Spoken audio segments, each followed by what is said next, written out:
Kalian bisa belajar desain logo dari YouTube, tinggal ikuti tutorial. Masalahnya, gimana cara kalian tuh bisa ngejual desain logonya dan berhasil ngejualnya dapat penghasilan. Aku punya rumus tersendiri dan cara tersendiri. Stay tune aja.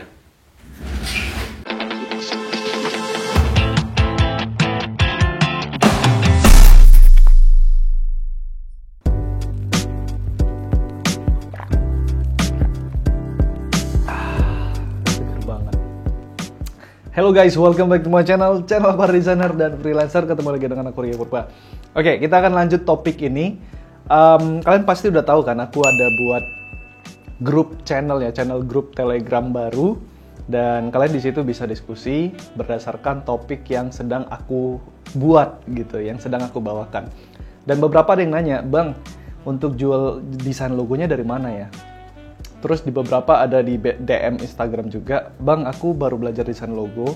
Nah, gimana caraku supaya aku bisa menghasilkan dari desain logo yang aku buat?" Nah, jadi di video ini aku bakal ngutarain berdasarkan pengalamanku. Ini cara yang aku buat, rumus yang aku buat, ini tidak ada diambil dari manapun gitu ya. Jadi mohon maaf bila ada nanti kesalahan, bukan kesalahan sih, perbedaan cara. Ini cara yang aku pakai ini murni dari pengalamanku. So, tanpa berlama-lama langsung aja kita bahas. Pekerjaan seorang desainer logo kira-kira dibagi menjadi dua bagian. Yang pertama itu adalah client base, dan yang kedua itu adalah marketplace. Nah, kita mulai dari client base. Client base ini di mana teman-teman berperan sebagai desainer logo dan di situ ada kliennya ya. Jadi bukan hanya kalian tapi ada pihak kedua yang menjadi klien. Nah, di sini kalian berusaha semaksimal mungkin untuk memenuhi kebutuhan dari si klien, untuk memecahkan kira-kira apa permasalahan dari si klien dengan membuatkan atau mempropos merancang sebuah desain logo untuk organisasi mereka atau untuk usaha mereka. Nah, bila teman-teman ambil tipe yang pertama ini, teman-teman pasti sudah terbiasa dengan revisi ya, karena pasti ada aja revisi ketika kita melakukan project dengan klien. Nah, tipe desainer logo yang kedua adalah marketplace. Nah, jadi di sini bisa dibilang hampir tidak ada kliennya. Jadi itu cuman ada kalian. Oke, jadi di sini kalian berpikir, kalian sendiri sebagai klien kalian, kira-kira desain logo apa yang pengen aku buat. Nah, selanjutnya teman-teman silahkan perbanyak stok desain logo kalian untuk selanjutnya dijual sebagai template di marketplace tersebut. Nah, nanti pembagian marketplace ini ada lagi pembagiannya nanti kita akan bahas. Nah, jadi ketika kalian sudah mengupload template ataupun stok desain logo kalian ke marketplace dan ketika ada yang beli, maka disitulah kalian akan mendapatkan penghasilan. Fee mereka gitu ya, biasanya itu berkisar 10 sampai 35%. Ada juga yang 50%. Bisa bayangin satu template kalian tuh misalnya dijual $20, ya 50%-nya atau 30%-nya itu untuk si situsnya, sedangkan sisanya itu bakal masuk ke rekening kita.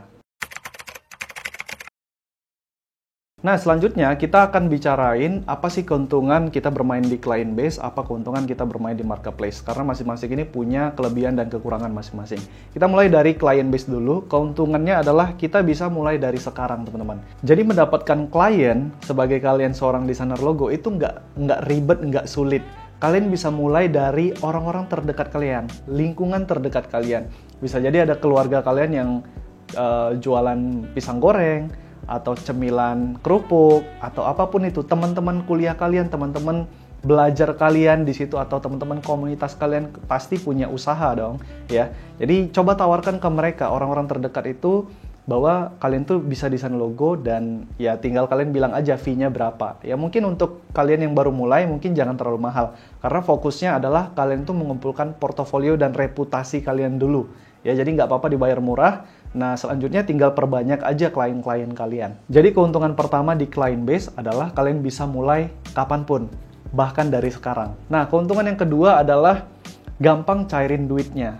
Ya, jadi ketika let's say kalian tuh ada saudara yang punya usaha, kalian buatkan desain logo, kalau dia udah suka, udah selesai, ya udah, itu dikasih cash ke kita atau transfer ke kita gitu. Nggak ribet ya, nggak ribet. Nah, jadi itu beberapa keuntungan yang bisa teman-teman dapatkan di client base. Nah, kita akan berbicara keuntungan apa sih yang kita dapatkan di marketplace. Nah, keuntungan yang pertama otomatis nggak ada revisi ya, no revisi. Beda dengan klien itu pasti ada revisi, ada perubahan. Nah, kalau di marketplace tidak ada revisi. Karena kita sendiri yang buat template-nya, ya udah kalau orang suka ya tinggal dibeli ya. Kalau orang nggak suka dengan template kita gimana? Ya udah dia nggak akan beli template kita. Keuntungan kedua adalah potensi pembelian atau potensi penghasilan yang lumayan besar ya. Let's say teman-teman baru mulai nih ya.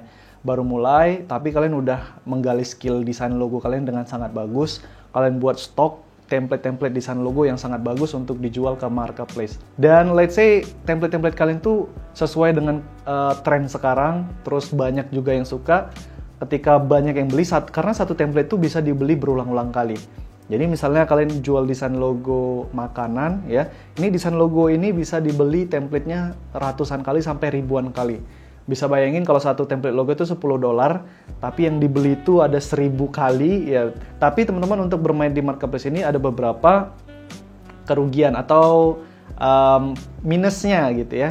Minus yang pertama adalah teman-teman agak ribet nanti di pengurusan dokumen tax-nya, pajaknya, kemudian di pembayarannya, mengurus PayPal-nya. Nah, buat teman-teman yang starter atau baru memulai, ini pasti menjadi kesulitan tersendiri kan. Belum lagi di minus atau kekurangan yang kedua adalah beberapa atau bahkan banyak marketplace saat ini itu menerapkan sistem filterisasi.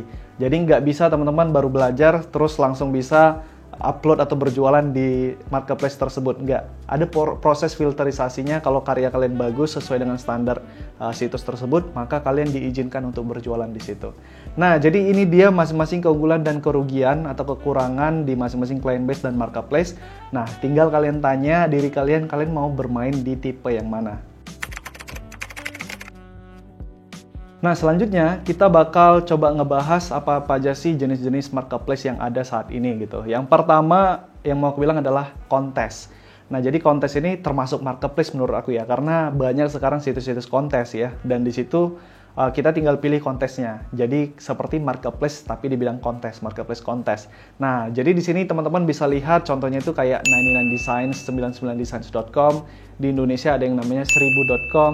Ada juga yang lain itu crowdspring.com, ada logo tournament, dan masih banyak lain. Teman-teman googling aja logo kontes site atau website, nah teman-teman bakal lihat banyak listnya. Jenis marketplace yang kedua adalah ready-made. Nah, sesuai namanya nih, ready-made adalah desain logo yang sudah kita buat ya, yang sudah siap dibeli dan dipatenkan oleh si pembelinya seperti itu. Nah, rata-rata ready-made logo ini hanya memang bisa dibeli satu kali oleh si pembeli atau si klien. Makanya wajar harganya itu lebih mahal. Jadi misalnya ada yang $300, ada yang dijual $500, ada yang dijual $1000, hanya satu logo ya. Dan itu tidak akan bisa dibeli oleh orang lain ya ketika logo satu ini sudah pernah dibeli oleh klien sebelumnya. Nah, contoh ready-made logo situsnya itu adalah logoground.com atau juga ada newglue.com. Nah, yang ketiga itu ada namanya design marketplace. Nah, ini kayak marketplace biasa tapi berjualan desain kayak gitu. Jadi, teman-teman contohnya itu ada creativemarket.com, ada thehungrygpack.com, kemudian ada design bundles, ada juga graphicriver.net dan yang lainnya. Nah, yang terakhir jenis marketplace yang keempat adalah microstock ya, situs microstock. Nah, hampir sama kayak marketplace, ini kayak situs untuk berjualan desain, tapi bedanya kebanyakan microstock ini modelnya adalah subscription atau berlangganan. Ya, jadi buat si pembelinya dia tinggal kasih duit ke situsnya, misalnya biaya bulanannya itu $30 per bulan. Nah, itu dia bayar setiap bulan, baik dia ada beli desain atau tidak beli desain, dia tetap bayar itu setiap bulan. Nah, ketika dia sudah bayar, dia bebas download desain apapun yang ada di website tersebut. Nah, ini nama modelnya adalah subscription. Dan rata-rata kebanyakan microstock tuh subscription. Nah, contoh situsnya teman-teman bisa lihat di shutterstock.com, Freepik juga termasuk, Envato Elements juga termasuk, dan masih banyak microstock lainnya. Nah, selanjutnya aku pengen kasih tahu ke teman-teman bagaimana cara kalian tuh bisa tetap produktif dan juga bisa tetap konsisten berpenghasilan sebagai seorang logo designer. Aku punya alur ataupun rumus tersendiri untuk ini dan teman-teman bisa ikutin. Rumus ataupun step awalnya pertama itu adalah teman-teman berkarir di client base. Ya, jadi teman-teman berusaha mencari klien di orang-orang terdekat, terus atau ke perusahaan-perusahaan atau usaha-usaha terdekat di lingkungan kalian tawarkan, dan kalian berusaha mendapatkan klien sebanyak mungkin.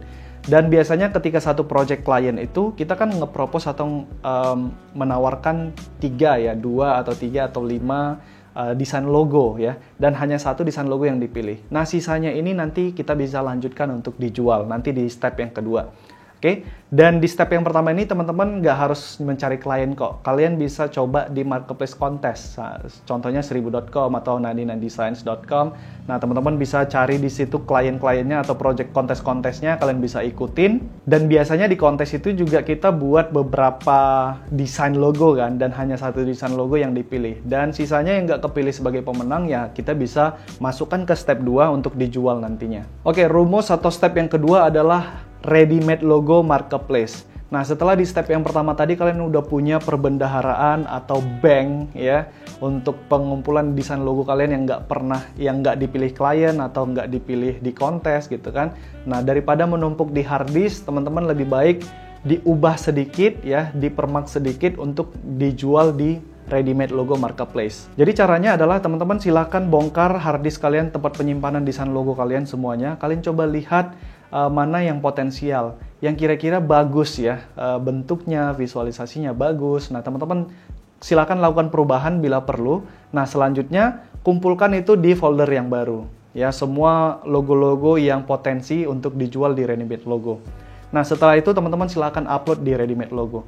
Nah, kenapa perlu proses filterisasi? Karena di ready-made logo ini nggak bisa sembarangan. Standar setiap website ready-made logo itu seperti logo ground itu standarnya sangat tinggi. Kalau desain logo kalian tuh jelek, ya nggak bisa diterima di sana gitu. Harus sesuai dengan standar mereka. Nah, makanya di awal aku suruh kalian tuh filterisasi semua desain-desain logo kalian. Nah, rumus atau step yang ketiga adalah marketplace atau microstock.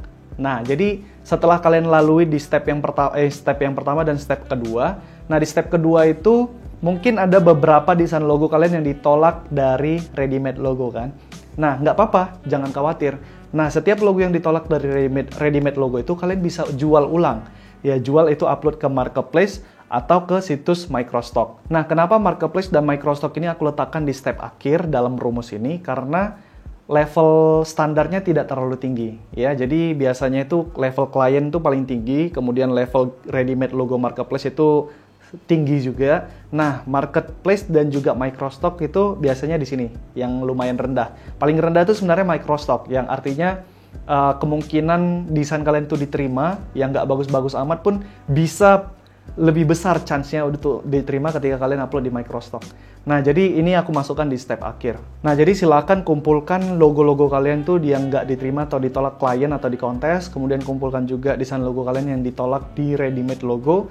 Nah, semuanya ini kalian upload di marketplace ataupun di Shutterstock. Dan ini memungkinkan ya, jadi beberapa atau banyak rata-rata marketplace itu mengizinkan ketika satu desain logo kita upload ke marketplace, misalnya let's say creativemarket.com.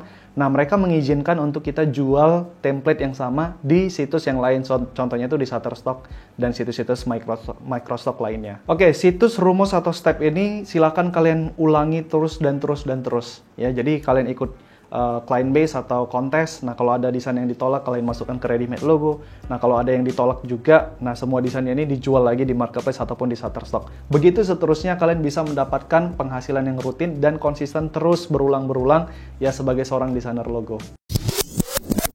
Oke teman-teman, itu dia beberapa panduan bagi kalian yang ingin terjun sebagai desainer logo. Mudah-mudahan kalian tidak bingung lagi, aku harus jual desain logoku kemana ya? Aku harus kemana? Aku harus ngapain? Mudah-mudahan video ini menjadi panduan lengkap bagi kalian untuk berkarir sebagai seorang logo desainer profesional. Nah, aku minta dukungan ke kalian ya supaya aku semakin semangat untuk membuat video-video bertemakan tentang desain. Silakan teman-teman dukung channel ini dengan cara share video-video aku termasuk video ini ke teman-teman kalian yang lainnya atau ke sosial media atau ke grup-grup desain kalian supaya aku semakin semangat nih buat video-video lainnya. Jangan lupa juga tinggalkan like kalau kalian suka dengan video ini. Dan yang terakhir, sebagus-bagusnya desain ada aja yang nggak suka, sejelek-jeleknya desain tetap ada aja orang yang suka. Jadi mau desain kalian bagus atau jelek, jangan pernah takut berkarya. Aku Ria Purba, see you guys in the next video.